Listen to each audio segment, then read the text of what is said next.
ವರ್ಷ ಪೂರ್ತಿ ಕಾದು ಅತ್ಯಂತ ಭಕ್ತಿಯಿಂದ ಅಮರನಾಥ ಯಾತ್ರೆಗೆ ಹೊರಟಿರುವ ಕೋಟ್ಯಾಂತರ ಹಿಂದೂ ಭಕ್ತರಿಗೆ ಈ ಬಾರಿ ಒಂದು ಬಾರಿ ಶಾಕಿಂಗ್ ಸುದ್ದಿ ಕಾದಿದೆ. ಇಡೀ ಜಗತ್ತೇ ಶ್ರದ್ಧೆ ಇಟ್ಟು ಪೂಜಿಸೋ ಬಾಬಾ ಬರ್ಫಾನಿ ಅಂದ್ರೆ ನಮ್ಮ ಅಮರನಾಥದ ನೈಸರ್ಗಿಕ ಐಸ್ ಶಿವಲಿಂಗ ಕೇವಲ 5 ದಿನದಲ್ಲಿ 90% ಕರಗಿ ಹೋಗಿದೆ. ಜುಲೈ 3ರಂದು ಶುರುವಾದ 57 ದಿನಗಳ ಈ ಪವಿತ್ರ ಅಮರನಾಥ ಯಾತ್ರೆ ಇನ್ನು ಕೇವಲ ಒಂದು ವಾರ ಪೂರೈಸುವಷ್ಟರಲ್ಲೇ ಹಿಮಲಿಂಗ ಸಂಪೂರ್ಣವಾಗಿ ಕಣ್ಮರೆಯಾಗುವ ಹಂತಕ್ಕೆ ತಲುಪಿದೆ. ಭಕ್ತರು ಆತಂಕ ವ್ಯಕ್ತಪಡಿಸಿದ್ದಾರೆ. ಯಾತ್ರೆಗೆ ಹೋಗಿರುವ ಆರಂಭದ ಬ್ಯಾಚಿನ ಭಕ್ತರು ಮತ್ತು ಸೋಷಿಯಲ್ ಮೀಡಿಯಾ ಯೂಸರ್ಸ್ ಶೇರ್ ಮಾಡಿರುವ ಫೋಟೋಗಳು ಈಗ ಇಡೀ ದೇಶದಲ್ಲಿ ಭಾರಿ ಚರ್ಚೆಗೆ ಕಾರಣವಾಗಿದೆ. ಅಸಲಿಗೆ ಕೇವಲ 5 ದಿನದಲ್ಲಿ ಈ ಪವಿತ್ರ ಶಿವಲಿಂಗ ಕರಗಲು ಕಾರಣವೇನು? ಇದು ಶಿವನ ಕೋಪನ ಅಥವಾ ಕ್ಲೈಮೇಟ್ ಚೇಂಜ್ ಅನಾಹುತನ ಅಥವಾ ಮಿತಿ ಮೀರುತ್ತಿರುವ ಭಕ್ತರ ಸಂಖ್ಯೆ ಮತ್ತು ಅಲ್ಲಿ ಸರ್ಕಾರ ಮಾಡುತ್ತಿರುವ ಇನ್ಫ್ರಾಸ್ಟ್ರಕ್ಚರ್ ಡೆವಲಪ್ಮೆಂಟ್ ಇದಕ್ಕೆ ಕಾರಣನ? ಈ ಘಟನೆಯ ನಂತರ ಜಮ್ಮು ಕಾಶ್ಮೀರದ ರಾಜಕೀಯದಲ್ಲಿ ಯಾವೆಲ್ಲ ರೀತಿಯ ವಾಗ್ವಾದಗಳು ಶುರುವಾಗಿವೆ, ಇದೆಲ್ಲದರ ಕಂಪ್ಲೀಟ್ ಡೀಟೇಲ್ಸ್ ಅನ್ನ ಇವತ್ತಿನ ವಿಡಿಯೋದಲ್ಲಿ ಡೀಟೇಲ್ ಆಗಿ ನೋಡ್ತಾ ಹೋಗೋಣ ಬನ್ನಿ. 5 ದಿನದಲ್ಲಿ 90% ಕರಗಿದ ಶಿವಲಿಂಗ. ಸೋಷಿಯಲ್ ಮೀಡಿಯಾದಲ್ಲಿ ಭಕ್ತರ ಪೋಸ್ಟ್ಗಳು. ಹೌದು, ಜಮ್ಮು ಮತ್ತು ಕಾಶ್ಮೀರದ ಅನಂತನಾಗ್ ಜಿಲ್ಲೆಯ ಹಿಮಾಲಯ ಪರ್ವತ ಶ್ರೇಣಿಯಲ್ಲಿ ಸುಮಾರು 3888 ಮೀಟರ್ ಅಂದ್ರೆ ಬರೋಬ್ಬರಿ 12,756 ಅಡಿ ಎತ್ತರದಲ್ಲಿರುವ ಪವಿತ್ರ ಅಮರನಾಥ ಗುಹೆಯಲ್ಲಾಗುತ್ತಿರುವ ಬದಲಾವಣೆಗಳು ಈಗ ಎಲ್ಲರಲ್ಲೂ ನಡುಕ ಹುಟ್ಟಿಸುತ್ತಿವೆ. ಇಲ್ಲಿ ಪ್ರತಿ ವರ್ಷ ನೈಸರ್ಗಿಕವಾಗಿ ಮೂಡುವ ಐಸ್ ಶಿವಲಿಂಗವನ್ನ ಭಕ್ತರು ಅತ್ಯಂತ ಭಕ್ತಿಯಿಂದ ಪೂಜೆ ಮಾಡ್ತಾರೆ. ಈ ಹಿಮಲಿಂಗವು ಗುಹೆಯೊಳಗಿನ ತಾಪಮಾನ ಮತ್ತು ಹವಾಮಾನಕ್ಕೆ ತಕ್ಕಂತೆ ಬೆಳೆಯುತ್ತದೆ ಮತ್ತು ಕರಗುತ್ತದೆ. ಆದರೆ ಈ ಬಾರಿ ಯಾತ್ರೆ ಶುರುವಾಗಿ ಕೇವಲ 5ರಿಂದ 7 ದಿನಗಳ ಒಳಗಾಗಿ ಶಿವಲಿಂಗ ಸಂಪೂರ್ಣವಾಗಿ ಕರಗುವ ಹಂತಕ್ಕೆ ಬಂದಿದೆ. ಇಂದೋರ್ನಿಂದ ಬಂದಿದ್ದ ಭಕ್ತರೊಬ್ಬರು ಮಾಧ್ಯಮಗಳ ಜೊತೆ ಮಾತನಾಡಿ, ನಾವು ಯಾತ್ರೆಯ 4ನೇ ದಿನವೇ ದರ್ಶನ ಪಡೆದೆವು. ಆದರೆ ಶಿವಲಿಂಗ ಈಗಾಗಲೇ ತುಂಬಾ ಚಿಕ್ಕದಾಗಿತ್ತು. ಹಿಂದಿನ ವರ್ಷಗಳಲ್ಲಿ ಬಾಬಾ ಸುಮಾರು 40ರಿಂದ 45 ದಿನಗಳ ಕಾಲ ದರ್ಶನ ನೀಡುತ್ತಿದ್ದರು. ಆದರೆ ಇತ್ತೀಚಿನ ವರ್ಷಗಳಲ್ಲಿ ಇದು ಕೇವಲ 5ರಿಂದ 7 ದಿನಗಳಿಗೆ ಇಳಿದಿದೆ ಎಂದು ಬೇಸರ ವ್ಯಕ್ತಪಡಿಸಿದ್ದಾರೆ.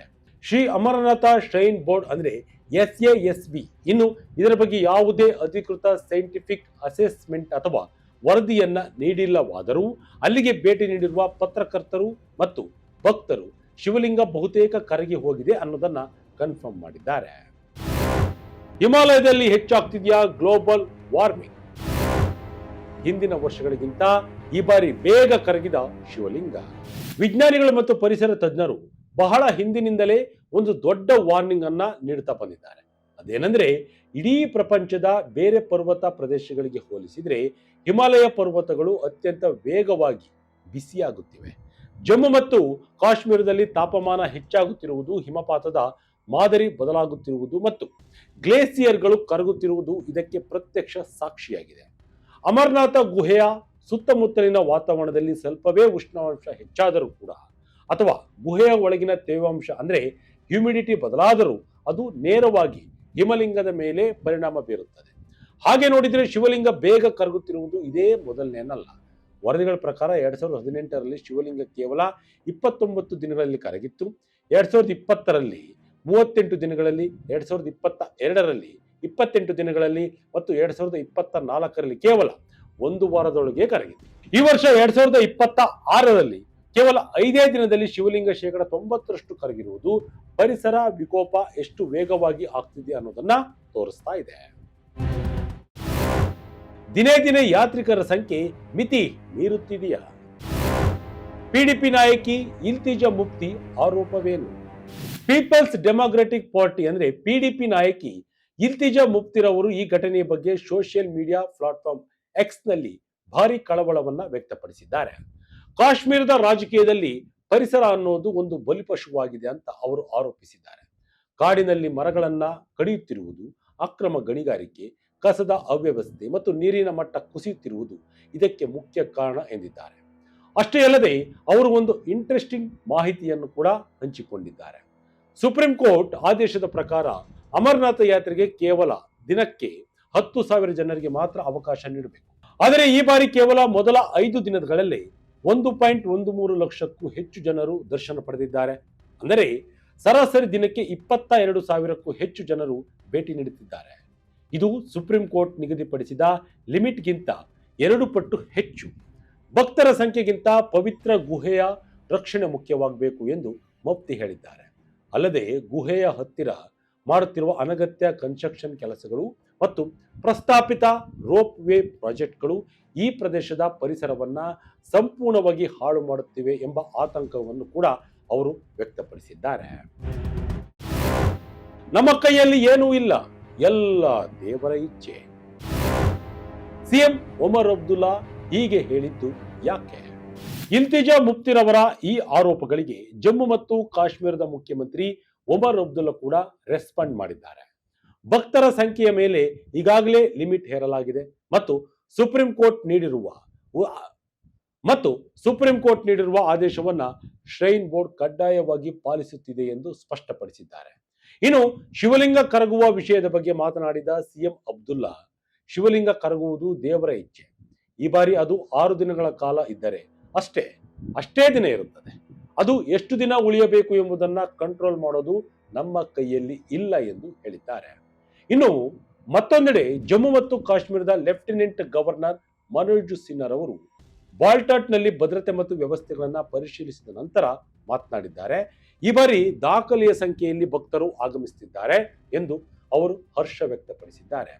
ಯಾತ್ರೆಯ 8ನೇ ದಿನದಂದು ಮಾತನಾಡಿದ ಅವರು, ಕೇವಲ 7 ದಿನಗಳಲ್ಲಿ ಅಂದ್ರೆ ನಿನ್ನೆವರೆಗೆ ಸುಮಾರು 1.7 ಲಕ್ಷ ಭಕ್ತರು ದರ್ಶನವನ್ನು ಪಡೆದಿದ್ದಾರೆ ಮತ್ತು ಇಂಡಿಯನ್ ಆರ್ಮಿ, ಜಮ್ಮು ಕಾಶ್ಮೀರದ ಪೊಲೀಸರು, ಇತರ ಭದ್ರತಾ ಪಡೆಗಳು ಅತ್ಯಂತ ಸುರಕ್ಷಿತವಾದ ವ್ಯವಸ್ಥೆಯನ್ನ ಕಲ್ಪಿಸಿವೆ ಎಂದಿದ್ದಾರೆ. ಆದರೆ ಈ ಬಾರಿ ಯಾವುದೇ ಫ್ರೀ ರಿಜಿಸ್ಟ್ರೇಷನ್ ಅಥವಾ RFID ಇಲ್ಲದೆ ಸಾವಿರಾರು ಭಕ್ತರು ನೇರವಾಗಿ ಬಂದಿರುವುದು ಆಡಳಿತ ಮಂಡಳಿಗೆ ದೊಡ್ಡ ತಲೆನೋವಾಗಿದೆ. ಹೀಗಾಗಿ ರಿಜಿಸ್ಟ್ರೇಷನ್ ಇಲ್ಲದವರು ಕಾಯಬೇಕು ಎಂದು ಮನವಿ ಮಾಡಿದ್ದಾರೆ. ಯಾತ್ರೆಯ ಮಾರ್ಗದಲ್ಲಿ ಟೆಂಟ್ಗಳು, ಫೈರ್ ಸೇಫ್ಟಿ ಮತ್ತು ಕಳೆದ 3 ವರ್ಷಗಳಿಂದ 200 ಬೆಡ್ಗಳ ಆಸ್ಪತ್ರೆಗಳನ್ನ ಕಾರ್ಯನಿರ್ವಹಿಸುವಂತೆ ಮಾಡಲಾಗಿದೆ ಎಂದು ಅವರು ವಿವರಿಸಿದ್ದಾರೆ. ಹೇಗೆ ಸೃಷ್ಟಿಯಾಗುತ್ತೆ ಈ ಪವಿತ್ರ ಹಿಮಲಿಂಗ? ವಿಜ್ಞಾನ ಮತ್ತು ನಂಬಿಕೆಯ ಅದ್ಭುತ ಸಂಗಮ.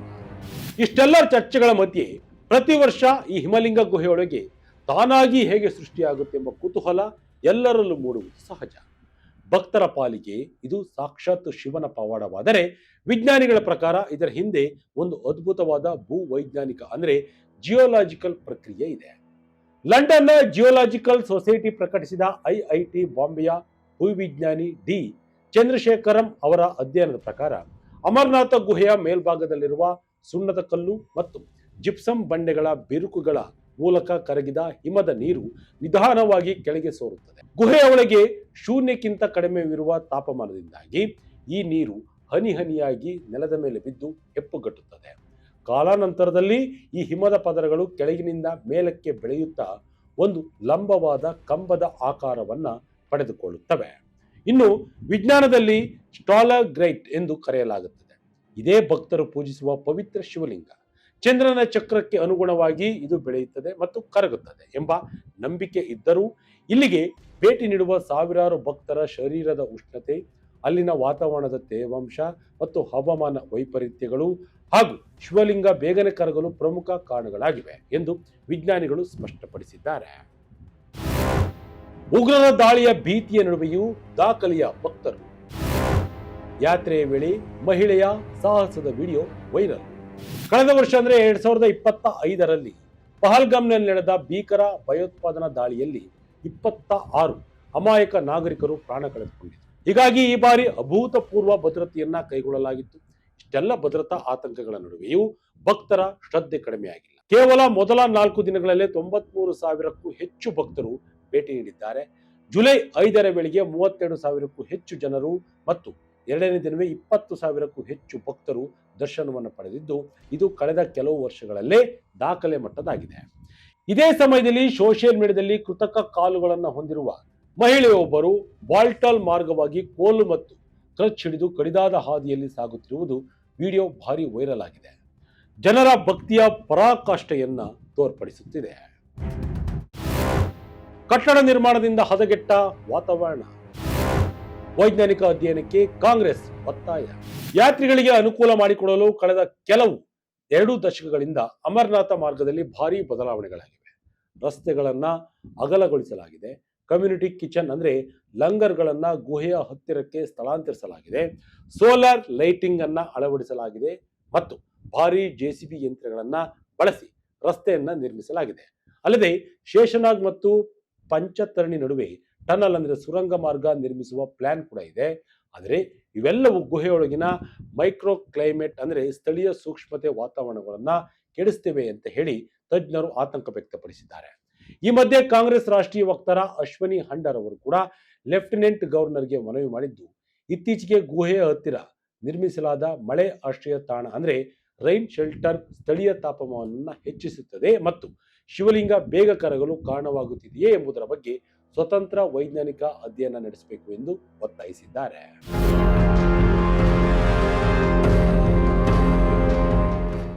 ಒಟ್ಟಿನಲ್ಲಿ ಹಿಮಾಲಯದ ಸೂಕ್ಷ್ಮ ಪರಿಸರವನ್ನ ರಕ್ಷಿಸುವುದು ಮತ್ತು ಲಕ್ಷಾಂತರ ಭಕ್ತರ ನಂಬಿಕೆಯಾಗಿರುವ ಅಮರನಾಥ ಯಾತ್ರೆಯನ್ನ ಸಲೀಸಾಗಿ ನಡೆಸುವುದು, ಇವೆರಡರ ನಡುವೆ ಬ್ಯಾಲೆನ್ಸ್ ಮಾಡುವುದು ಇವತ್ತಿನ ದಿನಗಳಲ್ಲಿ ದೊಡ್ಡ ಸವಾಲಾಗಿದೆ. ನೈಸರ್ಗಿಕ ಶಿವಲಿಂಗವು ಪ್ರತಿ ವರ್ಷ ಹೀಗೆ ಬೇಗ ಬೇಗ ಕರಗುತ್ತಾ ಹೋದರೆ ಮುಂದೊಂದು ದಿನ ಭಕ್ತರಿಗೆ ಕೇವಲ ಖಾಲಿ ಗುಹೆಯಷ್ಟೇ ದರ್ಶನಕ್ಕೆ ಸೀಮಿತವಾಗುವ ಅಪಾಯವಿದೆ. ಇದರ ಬಗ್ಗೆ ನಾವೆಲ್ಲರೂ ಯೋಚಿಸಬೇಕಾಗಿದೆ. ಇಲ್ಲಿ ಭಕ್ತಿಗಿಂತ ಪರಿಸರವೂ ಮುಖ್ಯವಾಗಿದ್ದು ಎರಡಕ್ಕೂ ಲಿಂಕ್ ಇದೆ. ಶಿವಲಿಂಗ ಎಷ್ಟೆಷ್ಟು ಬೇಗ ಕರಗುತ್ತೋ ಅಷ್ಟು ಬೇಗ ತಾಪಮಾನ ಹೆಚ್ಚಳವಾಗಿದೆ ಎಂದರ್ಥ. ಶಿವಲಿಂಗವನ್ನ ಉಳಿಸಿಕೊಳ್ಳಬೇಕು ಅಂದ್ರೆ ಪರಿಸರವನ್ನ ಹಾಳು ಮಾಡೋದನ್ನ ನಿಲ್ಲಿಸಬೇಕು. ಇಲ್ಲದಿದ್ದರೆ ಇವತ್ತು ಶಿವಲಿಂಗ ಬೇಗ ಕರಗುತ್ತಿದೆ, ಮುಂದೆ ನಾವೇ ಬೇಗ ಕರಗುತ್ತೇವೆ ಅಷ್ಟೇ. ಈ ಬಗ್ಗೆ ನಿಮಗೆ ಅನಿಸಿದ್ದನ್ನ ಕಮೆಂಟ್ ಮೂಲಕ ತಿಳಿಸಿ. ಇದಾಗಿತ್ತು ಈ ಕ್ಷಣದ ಇಂಟ್ರೆಸ್ಟಿಂಗ್ ಸ್ಟೋರಿ. ಇದೇ ರೀತಿಯ ಸ್ಟೋರಿಗಳಿಗಾಗಿ Vijaya Kanaka website, YouTube page, Facebook page follow ಮಾಡ್ತಾ ಇರಿ. ಧನ್ಯವಾದಗಳು.